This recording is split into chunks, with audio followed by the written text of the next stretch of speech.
Desde o início do mandato, Jair Bolsonaro tenta se afastar das acusações de corrupção que envolvem sua família e amigos, como o assessor Fabrício Queiroz. Também esquiva-se de investigações sobre suas interferências em instituições, como na Polícia Federal do Rio de Janeiro. Na entrevista central, o jurista Pedro Serrano analisa essa postura do presidente. E nossa reportagem mostra como as privatizações avançam nos estados e municípios e quais os prejuízos para a população. Eu sou Pamela Oliveira e a Central do Brasil começa agora.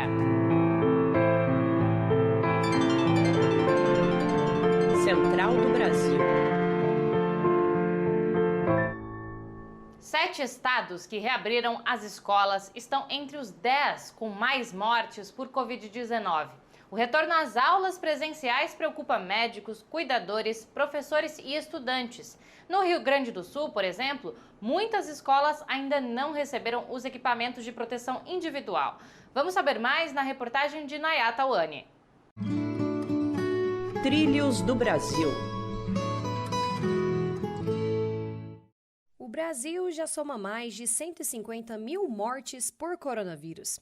Em meio a estes números crescentes, 11 estados brasileiros se preparam para o retorno presencial das aulas. Este processo tem preocupado profissionais da saúde. O médico infectologista do Distrito Federal, José Davi, explica que se as escolas não tiverem estrutura adequada, esta volta poderá influenciar diretamente nas taxas de contaminações pela Covid-19.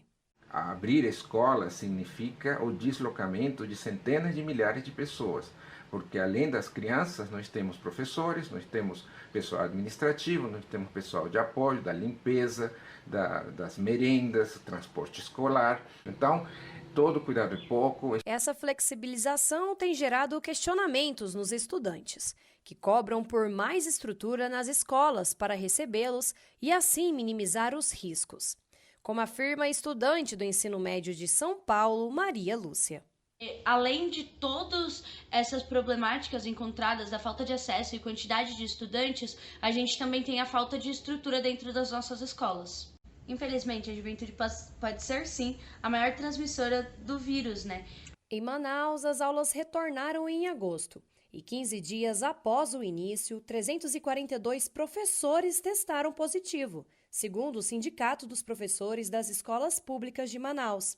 São Paulo, Rio de Janeiro, Pernambuco, Minas Gerais, Pará, Rio Grande do Sul e Paraná decidiram abrir as portas das escolas neste mês de outubro, apesar de comporem o ranking dos 10 estados brasileiros com mais mortes pela Covid-19. Se você gosta de ficção baseada em fatos históricos, presta atenção nessa sugestão de leitura da Parada Cultural de hoje. Quem indica é a integrante do coletivo Nós, Mulheres da Periferia, Jéssica Moreira, de São Paulo. Parada Cultural. Hoje eu quero indicar para vocês o livro Kindred, Laços de Sangue, da Octavia Butler. Nesse romance, Octavia conta a história de Dana, uma mulher negra de 26 anos vivendo nos Estados Unidos da década de 70, quando misteriosamente ela é transportada para o século XVIII, onde ela vivencia diversos processos da escravidão daquele período. Ele é um ótimo livro para a gente pensar a história da escravidão nos Estados Unidos e para discutir os dilemas raciais que até hoje as populações negras vivenciam em todo o mundo. Os cortes em recursos dedicados à infraestrutura da Petrobras como forma de viabilizar a privatização estão aumentando as chances de desastres ecológicos, segundo o Sindicato dos Petroleiros. Nos estados, a política privatista também ganha força, deixando ainda mais empresas suscetíveis às fraudes, corrupção e aos crimes socioambientais. Confira na reportagem de Afonso Bezerra. Nacional. A agenda de privatizações vem se intensificando nos estados. 18 projetos estão em estágios bem avançados no Banco Nacional de Desenvolvimento Econômico e Social, o BNDES.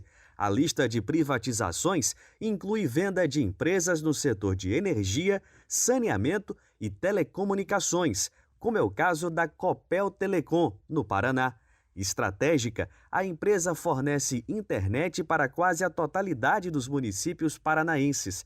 São atendidos escolas, hospitais, departamentos administrativos e a própria população. A Copel figura entre as melhores empresas do setor. Mesmo assim, será privatizada. O leilão está previsto para novembro. Os trabalhadores estão inseguros diante deste cenário de venda, como explica Leandro Grasman, presidente do Sindicato dos Engenheiros do Paraná. Não se fala em realocar funcionários dentro da própria companhia. Não há essa certeza, não há uma afirmação clara da empresa de para onde cada empregado vai. Os especialistas apontam que este movimento é histórico no Brasil, sobretudo diante de governos neoliberais. A estratégia é diminuir investimentos, sucatear as empresas bem-sucedidas e anunciar para a sociedade que o caminho da modernização destes serviços é entregá-los para a iniciativa privada. Na avaliação do professor de Economia da Universidade Federal da Bahia, Wallace Moreira, esta onda de privatizações nos estados é um reflexo do governo federal, cuja agenda autoriza a entrega do patrimônio público.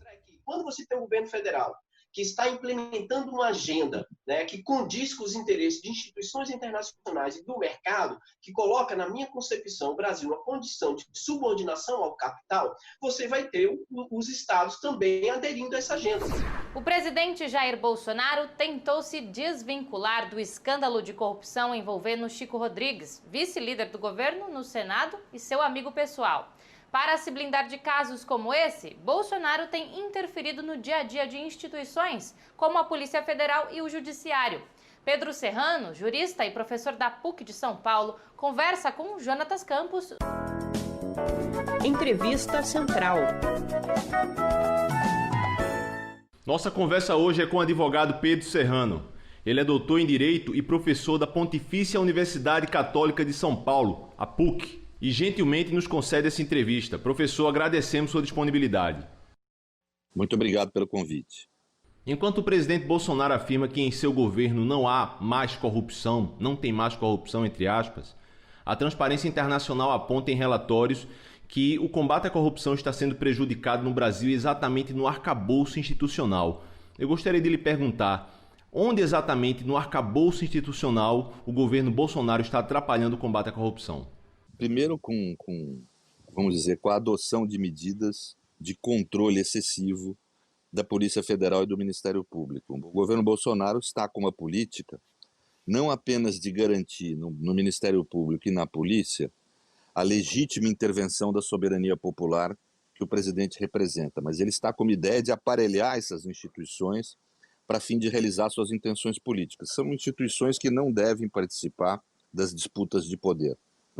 E o presidente Bolsonaro, que foi um líder político criado por movimentos iniciados por parte do Ministério Público e parte da Polícia Federal, ele como líder foi criado por isso, agora ele pretende ou está fazendo um aparelhamento dessas instituições para fins de realizar combate político, o que é muito negativo para o combate à corrupção e para a democracia brasileira.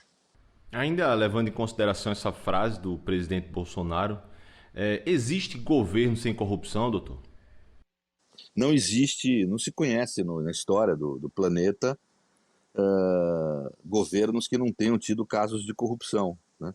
Nós temos que saber diferenciar o que é a existência de casos de corrupção no Estado com um governo corrupto. São conceitos diferentes, né? O governo é corrupto quando você tem no núcleo de poder uma ação de gestão pública para fins de acumulação de riqueza pessoal ou de apropriação do bem comum pelos interesses privados, né? É diferente de você ter corrupção no governo, que ocorre. A Polícia Federal é muito exaltada, tem filme, tem seriado exaltando essas operações. E, na sua avaliação, esse tipo de exposição da instituição pode prejudicar no seu trabalho cotidiano? Eu não tenho dúvida. O espetáculo prejudica a investigação em duas medidas. Prejudica a investigação porque a discrição é essencial para investigar bem, para poder ter eficácia na investigação, portanto, prejudica a própria eficácia da investigação. E o segundo aspecto, expõe investigados a uma exposição pública indevida que destrói a sua imagem, e não necessariamente esses investigados cometeram crimes, né? Pode ser inocentes que estão ali sendo investigados. O número de inocentes investigados, estatisticamente, é muito maior do que o de culpados, né? Agora, essa capacidade destrutiva da investigação, que é espetáculo, ela inclusive força a polícia, por uma questão de manter sua imagem, a acusar inocentes, né? Mesmo ela intuindo que a investigação demonstrou inocência, ela vai forçar para que haja denúncia, para que pelo menos momentaneamente aquela pessoa seja, vamos dizer, suspeita mais incisiva de ter cometido um delito, para poder ninguém falar que ela destruiu a imagem de um inocente. Então, ou seja, é um círculo vicioso, né? Isso leva a uma produção em massa de injustiças, é o que nós estamos vendo no Brasil hoje. Sobre esse aspecto, doutor, eu gostaria que o senhor se aprofundasse um pouco mais e levando em consideração a Operação Lava Jato. O judiciário tem essas operações de desrespeito dos direitos civis e do processo legal. É possível combater a corrupção e preservar esses preceitos constitucionais que o senhor falou quase agora? Esses preceitos foram criados no combate ao crime, né, em séculos, né? Crime sempre houve na humanidade, desde que o mundo é mundo, né? Desde que a humanidade passou a existir como organização política. Sempre houve crime, né? E a humanidade foi evoluindo, desde o Neolítico para cá, não estou falando 12 mil anos, né? Ela foi evoluindo entre idas e vindas no combate ao crime. Esses preceitos é o que de mais civilizado foi produzido para evitar injustiças e ter eficácia nas investigações. Porque o problema é que a investigação que não observa esses preceitos, ao contrário do que as pessoas pensam, ela gera muita injustiça. A injustiça é a falência da competência da investigação, da eficácia da investigação.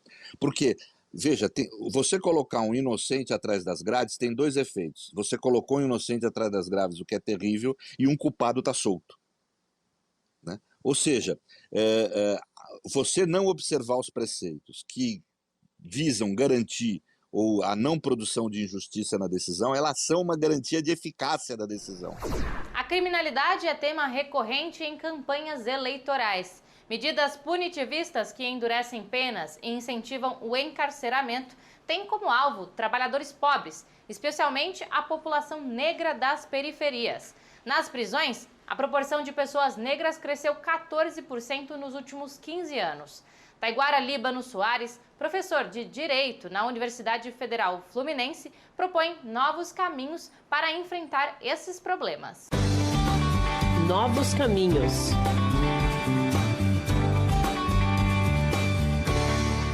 Estamos aqui para falar sobre novos caminhos para a segurança pública. Para isso, é preciso ter em mente que o Brasil é um dos países mais violentos do planeta, que tem uma das polícias mais letais do planeta e que tem a terceira população prisional do mundo. Por isso é necessário pensar, então, num modelo de Estado inclusivo que possa, então, efetivamente implementar políticas sociais capazes de prevenir o crime e a violência. Isso significa que temos que adotar mais penas alternativas ao invés da pena privativa de liberdade, que temos que, de fato, oferecer instrumentos para que o apenado possa retornar à vida social em melhores condições do que entrou. É necessário pensar em políticas sociais realmente inclusivas, capazes de prevenir o crime e a violência, como políticas sociais relacionadas à educação, cultura, esporte, lazer, sobretudo gerar emprego e renda nas favelas e periferias.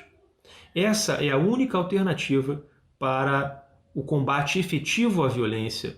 Essa é realmente a política social capaz de fazer a sociedade brasileira superar as mazelas que hoje convive em relação ao seu sistema penal. Essa é a alternativa para o futuro de jovens negros e moradores de periferia, que hoje são alvos preferenciais do nosso sistema penal. Eu fico por aqui, mas você pode falar com a gente pelo WhatsApp. Anota aí, DDD 11 93081 3336. Eu agradeço a audiência e até amanhã.